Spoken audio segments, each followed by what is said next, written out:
நம்ம வாழ்க்கையில் உயர்ந்த நிலையை அடையணும் அப்படிங்கிறது தான் நம்ம ஒவ்வொருத்தருடைய லட்சியமாக இருந்துட்டுருக்கோம். அந்த லட்சியத்தை அடையிறதுக்கு எதெல்லாம் செய்யலாம், எது செய்யக்கூடாது, அதாவது டூஸ் அண்ட் டோன்ட்ஸ் அப்படிங்கிறத சொல்லக்கூடியது தான் யமா நியமா அப்படின்னு சொல்லக்கூடிய அஷ்டாங்க யோகத்தில் முதல் 2 அங்கமும். அஹிம்சா, சத்தியம், அஸ்தேயம், பிரம்மச்சரியம், அபரிக்கிரகம் அப்படின்னு சொல்லக்கூடிய 5 யமாவும், சௌச்சம், சந்தோஷம், தபஸ்வாத்தியாய, ஈஸ்வர பிரணிதானம்னு சொல்லக்கூடிய 5 நியமங்களும் நமக்கு எது செய்யக்கூடாது, எது செய்யணும் அப்படிங்கிறத உணர்த்தி நம்ம லட்சியத்தை அடையிறதுக்கு உண்டான பிளாட்ஃபார்மாக இருந்துட்டுருக்கு.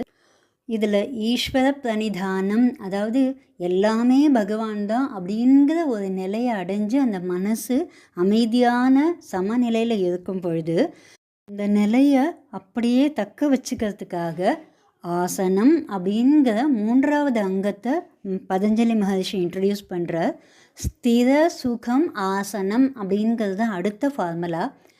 தியானம் பண்ணுறதுக்கு ஒரு இடத்துல ஸ்திரமாக ஸ்டேபிளாக உட்கார்ந்து சுகமான ஒரு ஆசனம், அதாவது நம்ம கம்ஃபர்டபுளாக இருக்கக்கூடிய ஒரு ஆசனத்தில் அமர்ந்து பண்ணணும் அப்படின்னு இந்த ஃபார்முலாவை ஸ்டார்ட் பண்ணுறார்.